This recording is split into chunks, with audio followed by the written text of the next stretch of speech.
Coming up on News 11, Fredonia native wins award for Navy service. Oil prices are rapidly rising due to the war in Iran. And a historic building in Glasgow burned over the weekend. All of this and more, News 11 starts right now.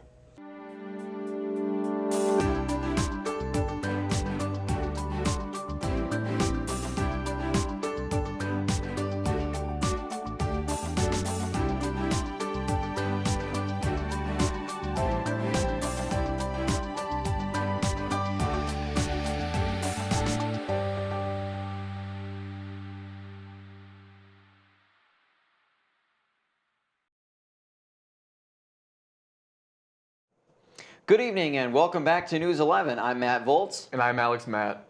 We have a lot of exciting stories to cover, so let's get started with your local news. A Fredonia native was recently awarded with the Navy and Marine Corps Commendation Medal in recognition of her performance on her Pacific Partnership in 2025.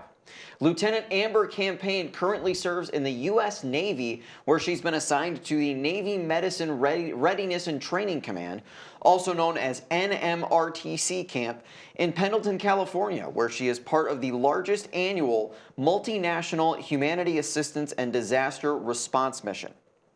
Campaign is a 2011 Fredonia High School graduate and also received both her associate and bachelor's degrees from Excelsior College, as well as a master's in healthcare administration and business analytics from Suffolk University. Campaign has been in the Navy for 12 years, spending 9 of those as an enlisted sailor before attaining the rank of electronics technician before being commissioned into the Medical Service Corps. Currently, she serves as the department head for platform readiness with the NMRTC camp and carries out missions to maximize warfighter performance and enhance the readiness of the medical force. As the U.S. approaches celebrating 250 years, the nation is commemorating the Navy's contributions to sailing the globe, defending freedom, and protecting prosperity. Through serving the Navy, Campaign has received many opportunities and achievements, saying on her time, quote, "I'm proud of my commitment to continue my education while on active duty. Throughout multiple deployments and field operations, I stayed true to that promise, completing 3 degrees. This dedication opened the door for me to commission as a naval officer, giving me the privilege of leading new sailors, helping them grow their skills, and showing them the opportunities that lie ahead," end quote. Campaign remains grateful for her friends and family who have helped to make her naval career possible.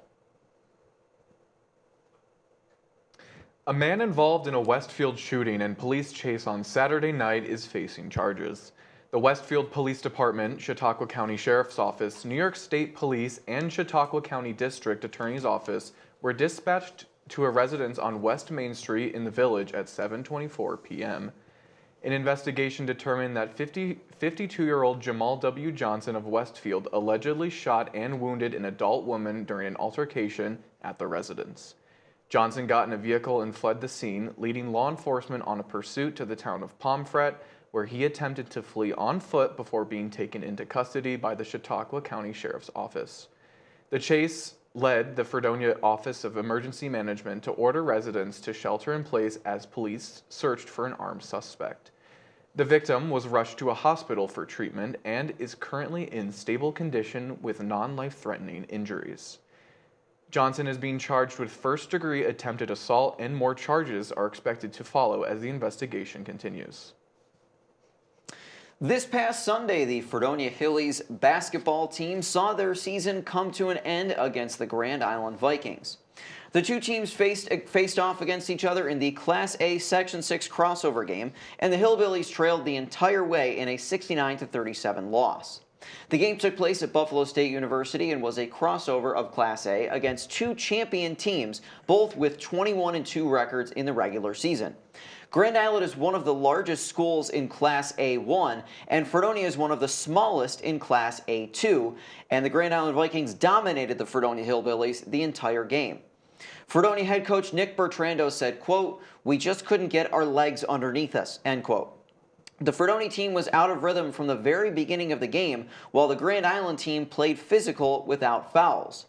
Bertrando said that Grand Island was the best team Fredonia had faced all season. Grand Island continually made three-pointers and was leading the entire game, giving no mercy to Fredonia.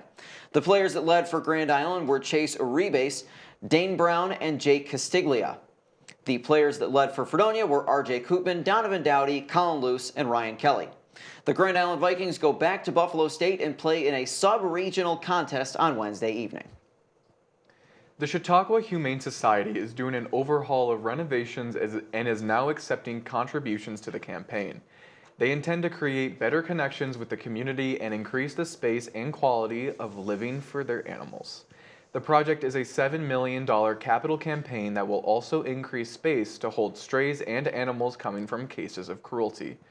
They will be able to upgrade their spaces in order to comply with newly instated New York State requirements as well.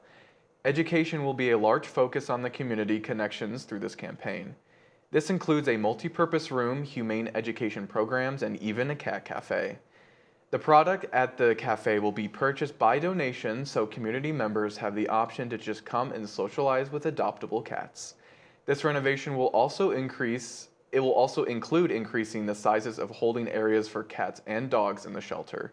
The capital donations page is up on the Chautauqua Humane Society website as they are looking for all the donations they can get, big or small. New York's Water Quality Improvement Program has made the decision to give a grant of $2 million to the Buffalo Niagara Waterkeeper and allow them to create a living shoreline along Gill Creek in Niagara Falls. The grant comes from a part of a larger statewide investment in healthier waterways. Jill Jedlicka, Executive Director and Waterkeeper for Buffalo Niagara, said, quote, "We're going to be improving water quality, we're reducing erosion, we're going to be reducing the flooding risk, and we're also creating a healthier, more accessible green space in Niagara Falls," end quote. Gill Creek flows through Hyde Park, the largest urban park in New York State outside of Central Park, which sits in a state-designated disadvantaged community and potential environmental justice area. The restoration is expected to begin in 2027 and wrap up by late summer. Over the weekend, more than 1,500 riders took part in a cycling fundraiser for Roswell Park Comprehensive Cancer Center. The Ice Cycle to End Cancer event is in its 6th year of fundraising for cancer research and programs. This year, over $900,000 were raised, bringing their total amount raised in 6 years to $3.5 million. The event is 2 days long, with participants taking cycling outside on the ice. Each participant, when signing up, agrees to raise at least $200 to the cause, together creating a much larger impact. A recent Rockefeller Institute of Government report revealed that higher education is a major economic point for New York State, especially in the Western New York region. Both the State University of New York Chancellor and Rockefeller Institute of Government President announced that the SUNY system generates $35.5 billion in economic impact statewide. The report also stated that 70% of SUNY alumni are employed in New York 5 years after graduation, showing SUNY schools as a key system in New York's workforce growth. Data from the Rockefeller Institute of Government from the 2023-2024 academic year detail how SUNY's operations, research enterprise, hospital systems, and student spending ripple through hundreds of industries throughout New York. In Western New York alone, 27,095 jobs are supported by SUNY, with over 15,000 of those being employed through SUNY's system. SUNY research has also shown to be a catalyst for New York's innovation economy, with 2024 having 249 invention disclosures, 284 patent applications, and 86 patents awarded. The State University of New York is the largest comprehensive system of higher education in the United States, with 95% of all New Yorkers living within 30 miles of any one of SUNY's 64 colleges and universities. Good news on the behalf of the Buffalo Bills' new stadium being built. The Buffalo Bills has recently announced that the new stadium will be meeting their diversity business goals by the end of construction. Late next spring, the Bills expect to exceed the amount of women-owned and service-disabled veteran-owned businesses contracted than what they had initially expected. The original goal the team has was to hire 15% of woman-owned and minority-owned vendors and businesses. Now the Bills are projecting that 17.8% of businesses housed in the stadium will be women-owned, 17.5% will be minority-owned, and 6% will be service-disabled owned. Penny Samaya, Bills Vice President for New Stadium Relations, said in regards to these figures, quote, "We're very comfortable with where we are in terms of investments. The projections are pretty strong," end quote. Going more into the hiring process, the Bills also recently hosted a job fair with over 100 positions open for game day and part-time workers. Positions offered include ticket takers, greeters, ushers, elevator operators, ADA service, and premium hospitality roles. The company Legends Global has been responsible for all further hiring post-construction such as food service, maintenance, and operations positioned at the new stadium. Legends is currently planning out methods to hire and include disadvantaged companies to support them for further growth. Beyond just hiring, the stadium is set to officially open on June 1st, 2026. Production updates include an ongoing vandalism incident during construction. Vulgar graffiti has been reported on permanent fixtures and high-end suites, slowing workflow for 4 days.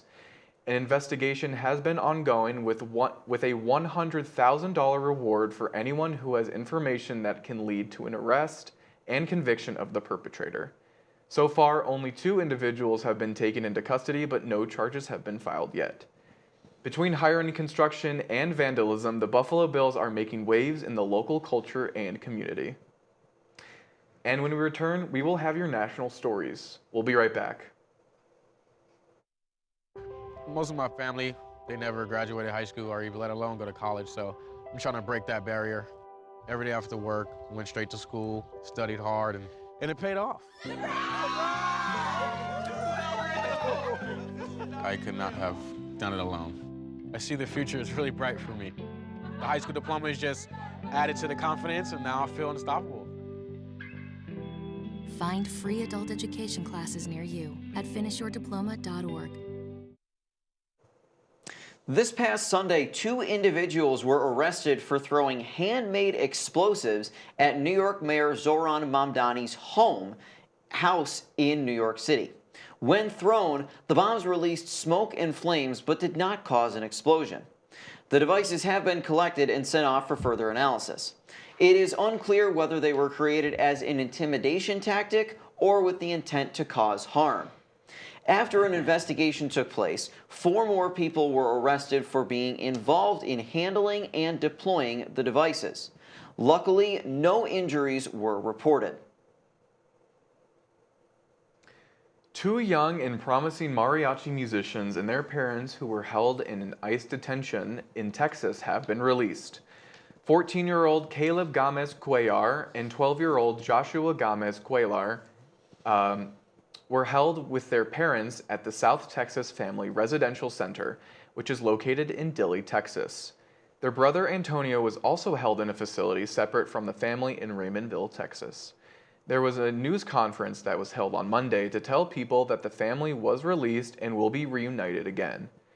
A Department of Homeland Security spokesperson said in a statement to CNN that, quote, "They will have a mandatory check-ins with ICE law enforcement," end quote. That Monday night, the family spoke to media outlets describing their experience at the Dilley facility, saying that it was a, quote, "a horrible place," end quote. Also, many immigration advocates and attorneys have stated that there are harmful conditions at the facility, opposing what DHS says about how it is, quote, "retrofitted for families," end quote. The 2 musicians were recognized on Capitol Hill for their award-winning performances in a high school mariachi group. The mariachi community in the town of McAllen, as well as around the nation, condemned the Department of Homeland Security's tactics in arresting the family. The DHS stated that, quote, "the parents had been living in the U.S. after entering illegally in 2023 and that they chose to bring their adult son and 2 children with them," end quote. However, lawmakers said that the family claimed asylum and followed all of the rules. The family's case is still pending while the situation continues to face backlash. A man buried by an avalanche was rescued by his wife when she used a feature on her smartphone to help locate him. Michael Harris was skiing at Stevens Pass Ski Resort in Washington on February 26th when he was caught in an avalanche on the backside of the mountain. He later said that he remembered telling God, quote, "I don't know if anyone is going to know where I'm at, but I can't get out of this on my own," end quote. Michael continued to say that his wife Penny started to call him, but he was unable to move enough to answer, saying, quote, "You feel like you're encased in cement. This arm was stuck, these legs were stuck. I could move this hand a little bit, but I had no movement in my body," end quote. When Michael failed to pick up, Penny used the Find My iPhone app to try to track her husband's location. Penny said, quote, "You get a feeling something's just not right. I followed my intuition, saw his location, checked it a couple times, and saw it wasn't moving," end quote. She then rushed to the resort and contacted rescuers using her phone to help them track Michael down. Michael was buried for more than 4 hours, suffering hypothermia, a lung full of fluid, and a broken leg. Michael's daughter, Lauren Harris, said that her dad was hospitalized and that it will likely take 14 to 16 weeks to recover. As of Monday, more than $37,000 has been raised through a GoFundMe campaign to cover medical costs and other bills for Michael's injuries. Speaking of his wife, Michael said, quote, "She's the best. She's my lifesaver," end quote. Following the U.S. attack on Iran, oil prices are surging and don't seem to be coming down. The Trump administration is looking into solutions to keep consumer prices down. Those being easing restrictions on domestic oil or interfering in global oil trade. Most transport services do not want to risk traveling through the Strait of Hormuz to pick up oil shipments due to the ongoing conflict. This is causing a consumer impact, an increase in 51 cents a gallon on average. Energy Secretary Chris Wright and other government officials have been working to try to downplay the public's concern. They continue to assert that this conflict will only last for a couple of weeks, not months. Other nations have proposed releasing some of their oil reserves in order to supplement the barrels that they are able to get at this time. Up to 20 million barrels of oil a day can come out of the Strait of Hormuz, and that loss is being felt internationally. As the Trump administration continues to brainstorm ways to reduce consumer harm, it seems though none will have as significant of an impact as ending the war. Last week in New York, a trial was conducted between Live Nation and Ticketmaster with the federal authorities. The trial was focused on dissipating the monopoly that Ticketmaster has over the ticket industry. Despite the fact that the trial began last week, it actually stemmed from a 2-year legal battle, starting with a lawsuit that was filed under the Biden administration. The initial catalyst of the lawsuit was in 2022, when a glitch on the Ticketmaster website led to millions unable to purchase tickets for Taylor Swift's Eras Tour. The monopoly has led to poor customer service, expensive ticketing fees, and restrictions on ticketing sales. The Justice Department also seeks to split up Live Nation and Ticketmaster in hopes of further resolving the monopoly. Concert lovers are putting strong hope into the Justice Department to make tickets affordable again. Due to the recent shutdown of the Department of Homeland Security, lines at security checkpoints have begun to stretch with wait times for hours. The department, which oversees the Transportation Security Administration, posted photos of long lines blaming Democrats for holding spring break travel, quote, hostage for political points, end quote. Funding for the department lapsed back in mid-February when there was a standoff between Republicans and Democrats over federal immigration reform. This has caused TSA workers to miss their first paycheck this week, resulting in an increased number of them taking unscheduled time off, leading to those long lines and delays. Several airports across the country are reaching wait times of up to more than 3 hours, with them advising passengers to arrive 4 to 5 hours before flights. Many airports have also shown security lines to reach outside of the buildings, causing the line to build up inside the parking garages or outside on the sidewalk. TSA PreCheck has remained open at many airports, allowing travelers to pass a verification process and pay a fee to go through a quicker security screening. DHS said last month they would close TSA pre-check due to this shutdown so agents could focus on standard screening lanes, but have since quickly reversed this decision. TSA workers received only a partial paycheck on February 28th and will be missing their first full paycheck on March 14th. These delays also come as the DHS braces for a new leader after President Donald Trump fired Secretary Kristi Noem, with Mark Wayne Mullen set to replace her starting March 31st. And when we return, Jenna Polito joins us with our sports update, and we'll have your first look at weather. We'll be right back.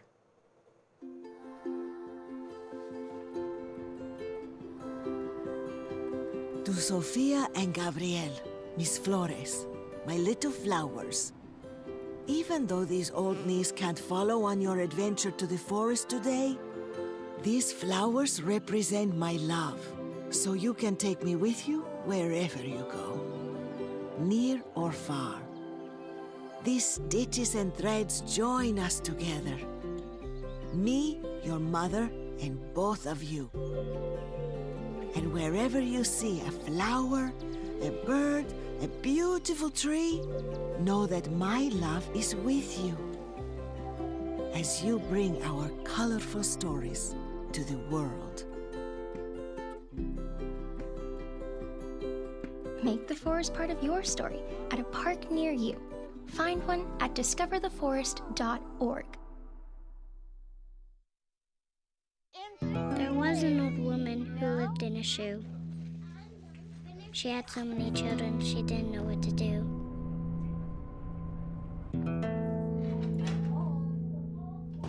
She gave them some broth without any bread and kissed them all soundly and put them to bed. Hunger is a story we can end. End it at feedingamerica.org. Most of my family, they never graduated high school or even let alone go to college, so I'm trying to break that barrier. Every day after work, went straight to school, studied hard, and it paid off. I could not have done it alone. I see the future is really bright for me. The high school diploma is just added to the confidence, and now I feel unstoppable. Find free adult education classes near you at finishyourdiploma.org. We're now joined by Jenna Polito, who will be giving us our weekly sports update. What's going on in sports, Jenna? Thanks, Matt. The men's track and field team placed first in the 4x200 relay at Saturday's AARTFC regional meet. The team, Jordan Lockett, Cam Sample, Talon Rowland, and Aiden Vandenberg, ran a 1-minute 28.92 seconds mile. Women's lacrosse picked up their first loss of the season against Oneonta, recording with their record now standing at 4-1. However, senior goaltender Jessica Kowalski was named the SUNYAC Defensive Player of the Week on Monday. Up in Buffalo, the Sabres have had an excellent turnaround to their season, as now they're on a 7-game win streak.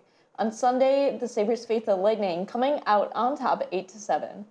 The win pushed the Sabres into the first place in the Atlantic Division and moving up to second place in the Eastern Conference.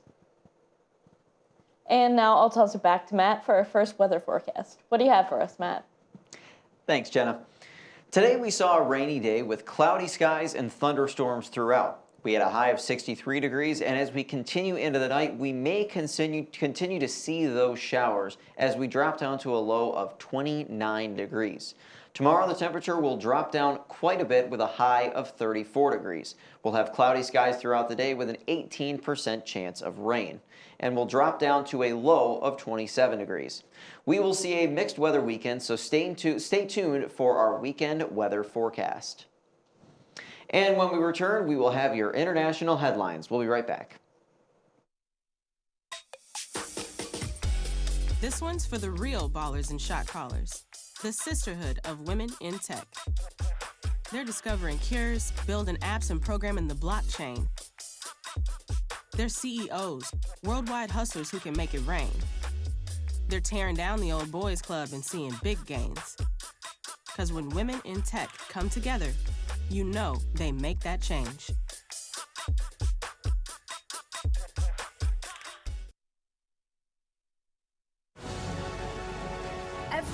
Every day. Millions of people are connecting And even though we're overcoming obstacles, watching each other's backs, and banding together.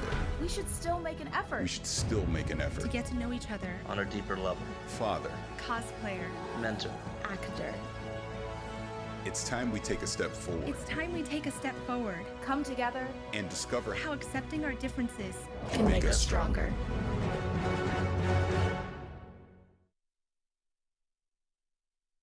How prepared is your family if a hurricane shows up at your doorstep, or a flood, or a blizzard?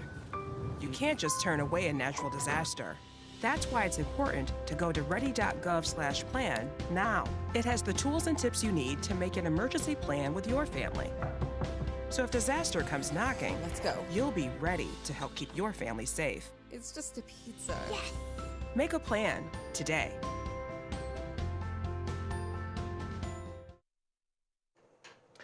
A massive historic building in Glasgow was engulfed in flames on Sunday, causing the closing of the Glasgow Central train station. Firefighters were deployed to the scene just before 4 a.m. local time to tackle the flames in the 4-story building. Additional manpower's special equipment were called in to handle the flames. Even with 18 appliances and 3 high-reach vehicles, the fire still burned for 10 hours. Many bystanders took images of the aggressive orange flames enveloping the building and the thick black smoke that filled the area.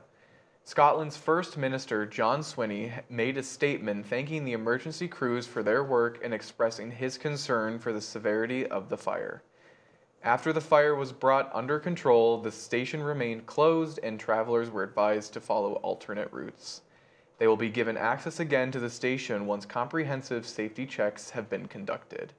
The station was built in 1873, supplies some of the most major routes across the UK, and is regarded as a historic building. This past weekend, couples in the UK put their relationship to the test as they competed in the annual wife carrying race. The foot race took place in Dorking, Surrey, and is inspired by the 19th century Finnish legend about a gang that pillages villages and steals women. Now the race focuses more on lighthearted fun, with silly costumes encouraged and racers being male or female, carrying anyone over 18 and weighing at least 110 pounds. Contestants then race up a gently sloping hillside and back down, clearing obstacles like low rows of hay bales and having buckets of water thrown at them, with the course being 416 years long.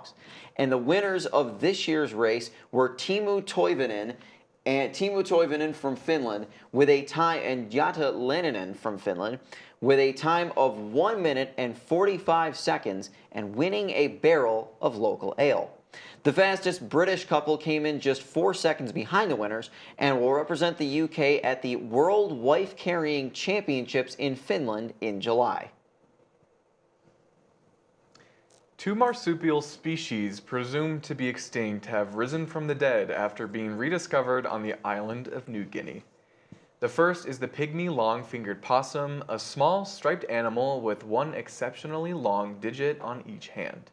The other is the ring-tailed glider, which nests in holes in trees and uses its long, strong tail for gripping branches and vines as it moves around the rainforest. Researchers worked with members of the Tambrau and Maybrat indigenous communities to confirm the existence of the 2 creatures. Both the pygmy long-fingered possum and the ring-tailed glider were believed to have disappeared more than 60,000 years ago, which makes them a rare example of a Lazarus species, named after a biblical figure who was brought back to life. Some indigenous groups living on the peninsula, including the Tambrau and Maybrat peoples, revere the ring-tailed glider as they believe the animals represents their ancestors' spirits. Scientists don't know much about either species, but they suspect they're both threatened by habitat loss, primarily driven by logging. In the meantime, they're keeping the animals' locations under wraps to prevent wildlife traffickers from trying to capture the cute critters. And after the break, a look at the return of ABC's Scrubs, Britney Spears and Justin Timberlake's dual drunk driving offenses, and the split between Meghan Markle and Netflix. We'll be right back.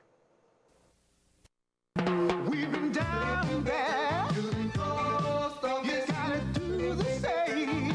Post office. All you do is sign. So don't get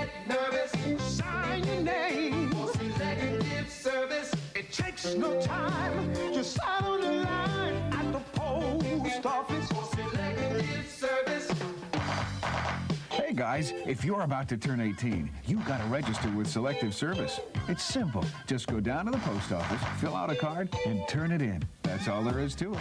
There's no draft now. You're just adding your name to Selective Service's list in case there's a national emergency. So if you're 18 now, Selective Service, you gotta get down to the post office. Register with Selective Service. It's quick, it's easy, and it's the law. Takes no time, just sign on the line at the post office. Selective Service. The hit medical drama Scrubs is making its return on ABC. The show was first aired in 2001, running for 9 years and ending in 2010. Old characters are returning with more wisdom and knowledge, but with the same upbeat humor and personalities. Along with the beloved old characters, new faces are making their way into the plotline. Executive producer Bill Lawrence hopes to bring a new energy to the show while maintaining what fans loved so much about the old one. You can now watch all of Season 1 of Scrubs on ABC. The world of pop music has been hit with not one, but 2 scandals involving impaired driving offenses over the last week. Britney Spears was arrested by the California Highway Patrol on Wednesday night on suspicion of driving under the influence. The pop superstar was pulled over by CHP officers around 9:30 p.m. and booked shortly after 3 a.m. the next morning. On Thursday, the CHP issued a press release stating that a black BMW was reported for driving erratically at a high rate of speed around 8:48 p.m. According to the press release, Spears was the only person in the vehicle and she, quote, showed signs of impairment, end quote. She submitted to field sobriety tests, was arrested, and her vehicle was towed, but she was released after booking while the chemical tests are pending. A representative for Spears told CNN, quote, Britney is going to take the right steps and comply with the law, and hopefully this can be the first step in a long overdue change that needs to occur in Britney's life.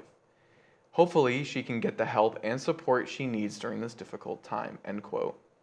Also last week, Justin Timberlake sued the village of Sag Harbor, New York, to prevent the release of police body cam footage from his drunk driving arrest in the Hamptons in 2024. Timberlake's lawyers argued that the video would devastate his privacy by revealing, quote, intimate, highly personal, and sensitive details, end quote, adding that it would cause severe and harm to his reputation. The singer pleaded guilty to an impaired driving incident in June 2024, where the police said he ran a stop sign in the center of the village, veered out of his lane, and exited his BMW smelling of alcohol. Following his court appearance, Timberlake said, quote, even if you've had one drink, don't get behind the wheel of a car, end quote. Sag Harbor Mayor Thomas Gardella said, quote, we're trying to be as transparent as we can be with this footage, end quote, adding that the state's public records law generally requires police body cam footage to be released. Meghan Markle and Netflix are ending their partnership on her lifestyle brand. The artist, also known as the Duchess of Sussex, developed her As Ever brand with the streaming giant, launching last year with her Netflix series With Love, Meghan. The brand has grown to include household items such as jams, teas, wine, and honey, and is expected to continue beyond the partnership. A spokesperson for As Ever said in a statement, quote, As Ever is grateful for Netflix's partnership through launch and our first year. We have experienced meaningful and rapid growth, and As Ever is now ready to stand on its own. We have an exciting year ahead and can't wait to share more, end quote. Markle's Netflix show, in which she shares both cooking and entertaining tips, sometimes with celebrity friends, and her product line have been in keeping with a familiar lane for her. Markle and her husband, Prince Harry, now live in Montecito, California with their 2 young children, 6-year-old Prince Archie and 4-year-old Princess Lilibet. With Love, Meghan ran for 2 seasons last year on Netflix, with a special holiday episode streaming in early December. Now we're going to toss it to Alex one more time tonight for the end of the weekend weather. How's it looking, Alex? Thank you, Matt. On Friday, we will see a snowy morning, but as we head into the afternoon, we will get up to a high of 44 degrees, seeing that snow turn into rain showers. We will also see wind throughout the day. As we head into the night, we will see it drop down to a low of 26 degrees and see those snow showers return. On Saturday, we will see the temperature drop down once more with a high of 35 degrees. We will see cloudy skies throughout the day. As we head into the evening, we will begin to see the sun peak out with a low of 28 degrees. And on Sunday, the weather will warm back up, first seeing snow in the morning, but once again turning into rain as we reach a high of 53 degrees. We will continue to see that rain throughout the night, potentially turning back into snow showers as we drop down to a low of 31 degrees. So be sure to be prepared for both the spring and winter weather this weekend. And that's all we have for your weather this week. Thank you so much, Alex. That does it for News 11. Thank you to our behind-the-scenes crew. We'll be back in 2 weeks. As always, thank you to everyone watching at home. Have a great night.